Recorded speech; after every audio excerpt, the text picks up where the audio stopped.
ایک بادشاہ، دو، تین، چار بادشاہوں کا نام آپ کو یاد رکھنا ہے.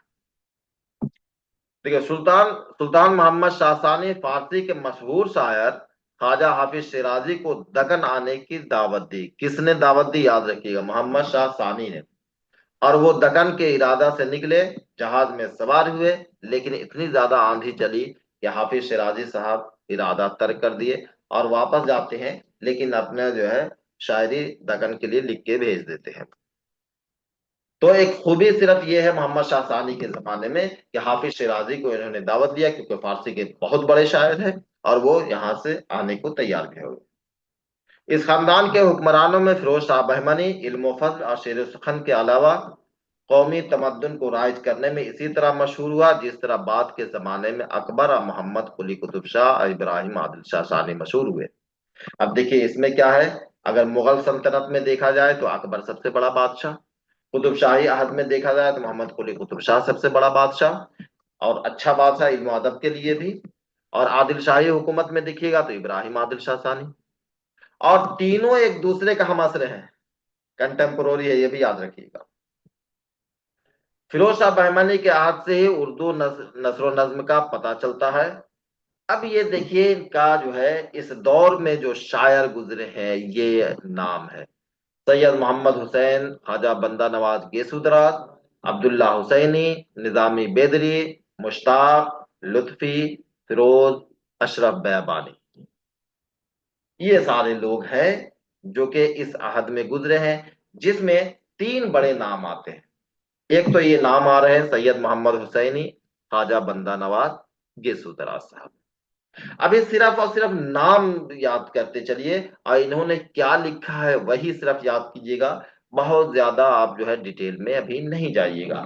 انہوں نے جو لکھا ہے وہ میراج العاشقین لکھا ہے، صرف اتنا ہی ابھی یاد ہے. اس کو پھر سے دوبارہ ہم چلیں گے تخلیق میں، ٹھیک ہے. دوسرا نام آتا ہے عبداللہ حسینی. انہوں نے ان کا کارنامہ یہ ہے کہ عبد القادر جیلانی کا رسالہ ہے نشأۃ العشق، اس کا انہوں نے اردو میں ترجمہ کیا. سب سے اہم نام اس میں آتا ہے فخر الدین نظامی بیدری آتا ہے، اور انہوں نے جو ہے لکھا ہے کیا؟ مثنوی قدم راؤ پدم راؤ. مثنوی قدم راؤ کو بہت ڈیٹیل میں پڑھیں گے اس لیے یہاں پہ چھوڑ رہے ہیں. فیروز کیا ہے؟ فیروز کا مثنوی ہے توصیف نامہ میران محی الدین. اب اس کو آپ یاد کریے یا نہ کریے، خالی نام یاد کر لیجیے کافی ہے. میرا جی شمس العشاق، ان میں دیکھیے گا اس میں یہ سب کا زیادہ ضرورت نہیں ہوتی ہے کہ کب پیدا ہوئے. ہاں، ان کے حیات میں بہمنی سلطنت انتشار کے شکار ہو چکی تھی، اس کو یاد رکھیے گا. یعنی آخری جو ہے شاعر ہے میرا جی شمس العشاق. میرا جی کی زندگی میں ہی بیجاپور میں عادل شاہی سلطنت وجود میں آ چکی تھی. میرا جی کا موضوع کیا ہے؟ تصوف ہے. ان کی چار طویل نظمیں ہیں: خوشنامہ، خوشنظم، شہادت التحقیق اور مغز مرغوب. شرح مرغوب القلوب کیا ہے؟ نثر میں ایک رسالہ ہے. شرح مرغوب القلوب ان کی نثری کتاب ہے. اچھا، اس میں کیا ہے؟ ٹوٹل 10 باب ہے. اس کے بعد جل ترنگ اور گلباب، دو کتابیں ان سے منسوب ہے لیکن یہ ابھی تک تحقیق طلب ہے.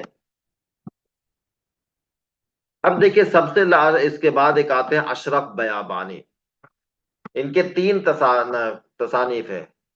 کیا ہے؟ لازمت المبتدی، واحد باری، نوسرہار. یہ دونوں سب سے زیادہ مشہور ہیں، واحد باری اور نوسرہار. نوسرہار تو بہت زیادہ ہے. 15، یہ یاد رکھیے گا ڈیٹ بھی، 1503 میں نوسرہار لکھی گئی. اس میں امام حسین رضی اللہ تعالیٰ عنہ کے واقعات ہیں جو کربلا کے واقعات ہیں. یہ بھی یاد رکھیے گا اس میں 9 ابواب ہے. اس کے موضوع بھی یاد رکھیے گا. اور انہوں نے اپنی زبان کو کیا کہا ہے؟ ہندوی کہا ہے. ٹھیک ہے، تو یہ سارے آپ لوگ یاد، اب آپ لوگ کو یاد رکھنا زیادہ ضروری ہو گیا ہے. تو یہ پوری بہمنی سلطنت کی کہانی تھی. باقی بہمنی سلطنت میں ایک جو ہے قدم راؤ پدم راؤ، اس کو پھر سے ہم لوگ لے چلیں گے جب پوری مثنوی اور داستان کی بات ہوگی. ابھی صرف تاریخ چل رہے ہیں. تو آج کے لیے اتنا ہی ہے. باقی اگر کچھ کہنا ہے تو اب آپ ہم سے بات کر سکتے ہیں، پوچھ سکتے ہیں.